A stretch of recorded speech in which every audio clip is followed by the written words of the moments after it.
আসসালামু আলাইকুম ওরহমতুল্লাহ। সুপ্রিয় সম্মানিত দর্শক ও শ্রোতা, আজকে আমরা জানবো যে পবিত্র ঈদুল আজহায় যে কোরবানি করতে হয়, এই কুরবানির পশু কুরবানি করার পরে এই কুরবানির পশুর গোশত কয়টি ভাগে ভাগ করতে হবে, কিভাবে বন্টন করতে হবে, এই বিষয়ে মূলত আমাদের আজকের আলোচনা। সুপ্রিয় দর্শক, আসুন জেনে রাখা যাক, কোরবানি প্রতিটা সামর্থ্যবান ব্যক্তির উপরে ঈদুল আজহার দিনে কোরবানি করা ওয়াজিব। আর এই কুরবানির পশুর গোশতটা 3 ভাগে বন্টন করতে হবে। 1 ভাগ নিজের জন্য, 1 ভাগ আত্মীয় স্বজনের জন্য এবং 1 ভাগ গরিব দুঃখীদের জন্য। দর্শক, আমরা যেহেতু কুরবানি দেই একমাত্র আল্লাহর সন্তুষ্টির জন্য, সেহেতু আমরা কুরবানি দেওয়ার পরে পশুর গোশতটি ঠিক এভাবে 3টি ভাগে ভাগ করে বন্টন করে দিব।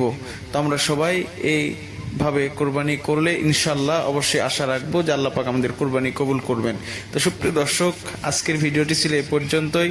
কোরবানি সংক্রান্ত যে কোনো বিষয়ে জানতে চ্যানেলটি সাবস্ক্রাইব করে পাশে থাকুন এবং কমেন্ট বক্সে আপনার প্রশ্নটি লিখে দিন। ধন্যবাদ। আল্লাহ হাফেজ।